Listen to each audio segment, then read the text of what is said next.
Assalamualaikum warahmatullahi wabarakatuh.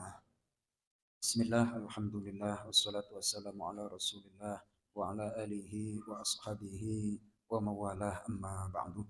Imam salat maghrib majid nurul ikhlas rahmatullah melanjutkan kajian kita dari tema pembagian hidayah. Kita setiap sholat 5 waktu membaca surah Al-Fatihah di mana ada ayat ihdinas siratal mustaqim, tunjukkan kami jalan yang lurus. Itu kata perintah. Kemudian kata dasarnya adalah hudal lil muttaqin, petunjuk bagi orang-orang yang bertakwa. Saya ulangi bahwa hidayah itu ada 4. Yang pertama adalah hidayah naluri. Dalam bahasa Arab adalah hidayatul gharizah. Kemudian yang kedua adalah hidayatul hawas, hidayah atau petunjuk dari panca indera. Maka dikatakan dalam ungkapan bahasa Arab, al-hawas abwabul ma'rifah. Panca indera itu adalah pintu atau sarana untuk mendapatkan pengetahuan. Bisa menganalisa, bisa mengobservasi, bisa memperhatikan. Dari perhatian-perhatian itu kemudian terjadi kesimpulan, mendapatkan petunjuk. Namun hidayah panca indera tidak cukup, harus naik ke peringkat berikutnya adalah hidayatul akli, hidayah akal. Nah, manusia diberikan perangkat akal, namun bukan segala-galanya. Karena betapa kemarin kita kaji di dalam surah Hud, bagaimana Kan'an, putranya Nabi Nuh, menganggap bahwa kalau dia naik gunung yang tinggi, tidak akan disentuh atau tidak akan kena banjir bandang. Namun pertimbangan Kan'an ternyata meleset. Karena gelombangnya sudah ditakdirkan oleh Allah, apapun akan tenggelam. Mau gunung, mau bukit, dan lain sebagainya. Ternyata hidayah akal itu tidak cukup untuk menyelesaikan problem masalah manusia. Terakhir adalah hidayatuddin, hidayah agama. Nah, ini yang penting bagi manusia. Sehebat apapun orang dengan berpikirnya, tanpa ada petunjuk dari Allah, bakalan nihil, nonsen, bagikan senjata, bagikan bumerang. Itu nanti akan melukai dirinya sendiri. Kalau kita kalkulasi, Bang Ipin, Pak Ihsan, sarjana ekonomi di Indonesia itu tiap tahun diwisuda kira-kira berapa puluhan ribu atau ratusan ribu kira-kira? Ratusan ribu atau puluhan ribu. Idealnya yang namanya sarjana ekonomi kan pinter cari ekonomi. Ternyata sarjana ekonomi malah susah cari ekonomi. Nah, teorinya itu gimana?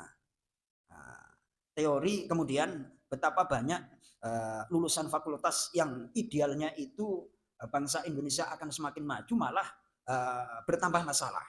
Lalu bagaimana? Tetap petunjuk yang hidayah yang paling paripurna adalah hidayatuddin atau hidayah agama. Nah, agama itu apa sih? Agama itu adalah nizamul ilah, peraturan dari Allah untuk kehidupan manusia. Itu namanya agama. Nah, kalau sumbernya itu dari Allah, pasti benar. Karena Allah mensifati dirinya adalah al-haq, yang maha benar.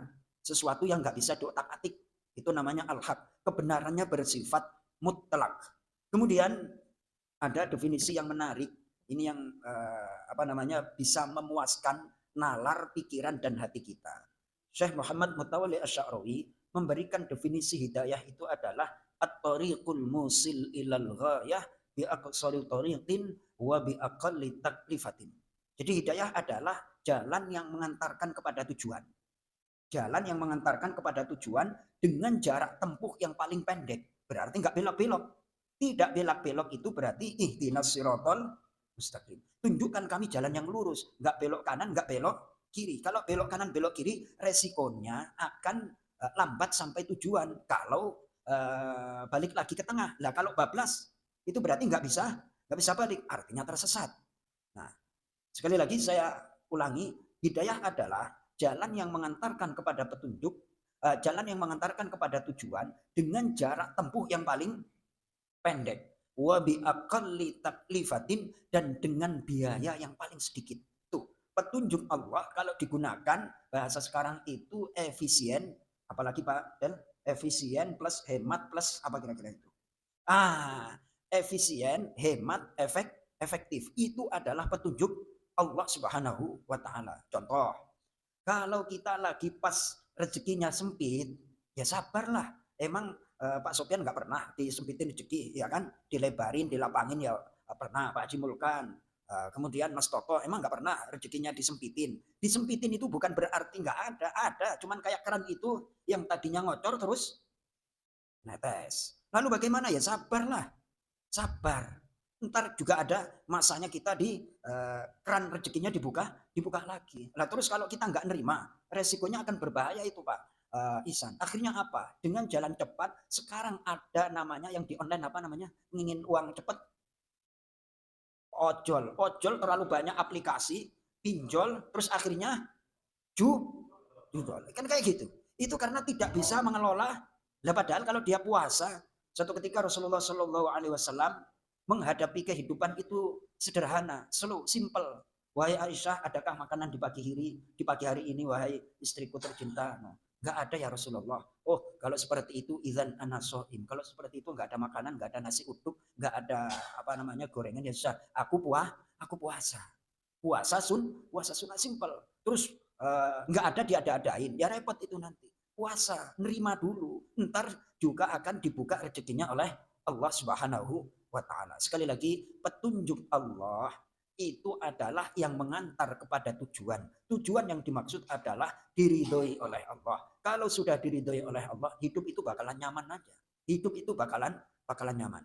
Contoh itu kalau Bang Ipin lewat Pangkalan Jati, setelah putaran itu, sel ada tukang kacang itu. Tukang kacang itu saya langganan beli kacang. Itu setiap saya samperin itu senyum aja. Padahal rezekinya kan kayak gitu-gitu aja. Tukang kacang itu senantiasa tersenyum. Yang punya pom bensin belum tentu tersenyum setiap saat.